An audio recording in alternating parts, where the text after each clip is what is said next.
Mr. Toastmaster, fellow Toastmasters, and our very welcome guests. A hare was mocking a tortoise. "You are so slow, and I'm really fast." The tortoise just looked up and gave him a challenge. "I'm challenging you to a race. We'll find out at the end how the two got on." Is talent overrated? Do you feel like a tortoise here at Toastmasters? Maybe if you come along just for a few meetings, you're seeing all these incredibly talented people coming up and speaking, and you're feeling that they're a bit like the hare. They've got so much ability, and maybe you're wondering, am I ever going to be able to get up to that standard? Am I ever going to be able to speak that well? Maybe it's not even worth trying.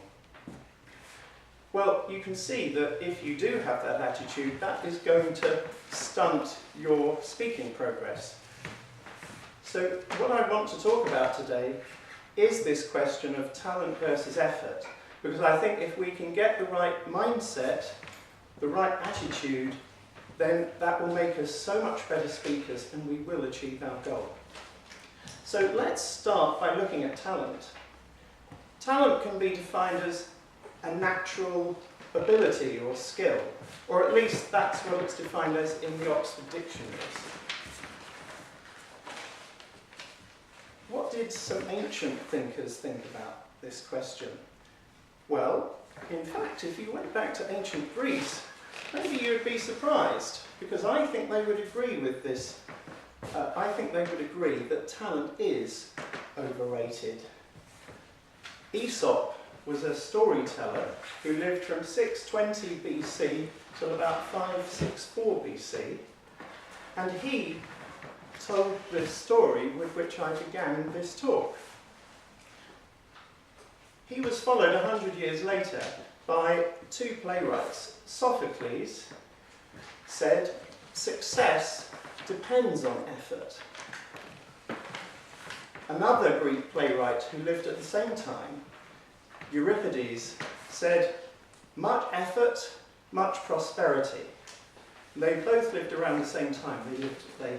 I think they both died in about the same year, 406 BC. But in the 1800s, things took another turn. A relative of Charles Darwin, a cousin of his, who happened to also admire Charles Darwin's works, he wrote a book called Hereditary Genius, which was published in 1864, or thereabouts. And in that book, he says that natural ability, talent, is hereditary. And that idea has been quite popular ever since. But modern research is challenging that. And it's interesting, actually, that it's taking us back to the ancient thinkers. A professor of psychology at Stanford University, Professor Carol Dweck, has written a book called Mindset. And in that, she talks about two groups of people. On one side, you have a group of people who have what she calls a growth mindset. And these people do better, generally, than the other group. They have what's called a fixed mindset. Now, the growth mindset people believe that ability is not fixed, that with effort, with good strategies, with practice, you can improve. You can improve your ability. And that governs the way that they think, the way that they act, because they welcome failure. Failure for them is an opportunity to learn, to improve. They're happy to collaborate and talk with other people and learn. On the other hand, the fixed mindset thinkers, and by the way, I'm not casting you as the fixed mindset thinkers, they think that talent you're born with, and they can have that can then result in a complacency, because if my talent I was born with, well, what's the point really of trying? Or they can put all their energy into being defensive, because if a weakness has been exposed, that means that if they admit to it to some other person, they're less of a person than they thought they were, or than the other people thought that they were.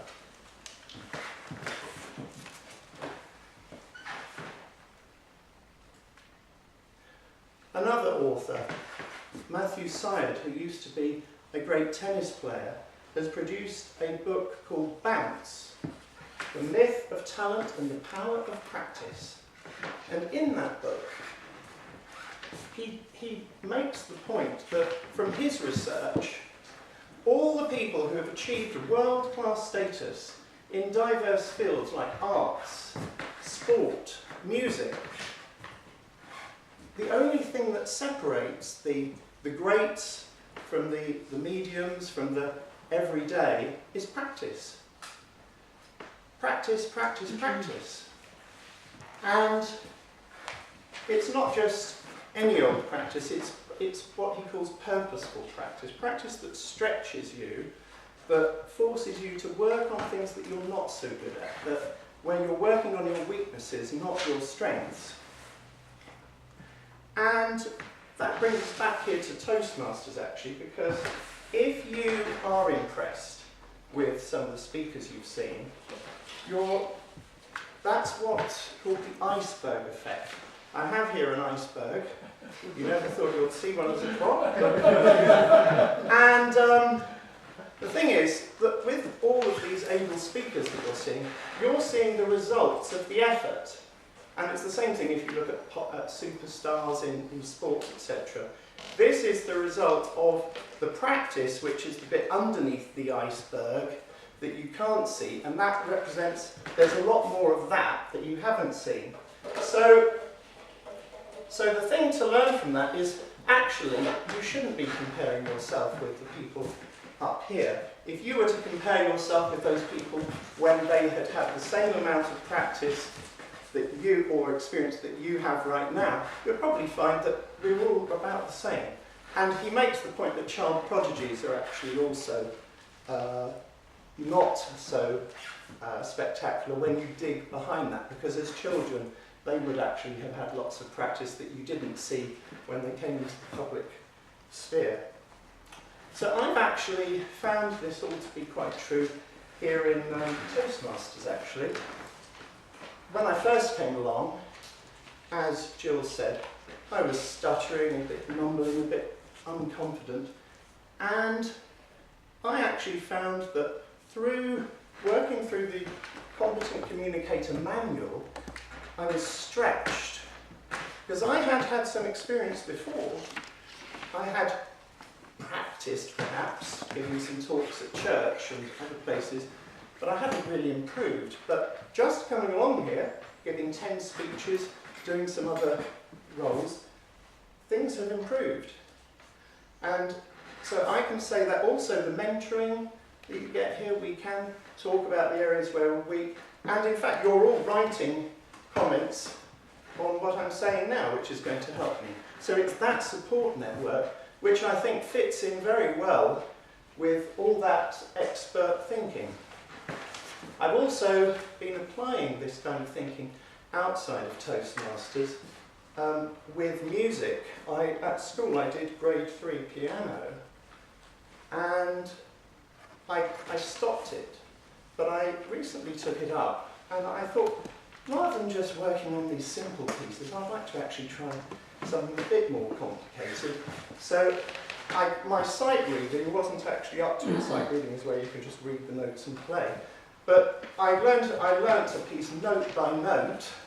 You know, you just learn a note, play what you've learned, play a bit more. And I'll just play you a bit now if the technology will allow it. So this is me playing on a digital piano at home, harpsichord sound. Wow. I hope that sounded mellifluous. Also, I spoke a few meetings ago about some singing which I've done, where in the space of 3 months, I trained myself on a particular song and sang it in front of a group of people. So, is talent overrated? Yes, the research is showing that. And I think if you put into practice the things that we've been talking about, effort, good practice, good strategies, you will be a great speaker. The hare in Aesop's fable was so complacent about his ability he fell asleep. And the tortoise plodded along and won the race. You may feel like a tortoise tonight, but if you put those things into practice, together with the tortoise, you can say, slow and steady wins the race. Mr. Toastmaster.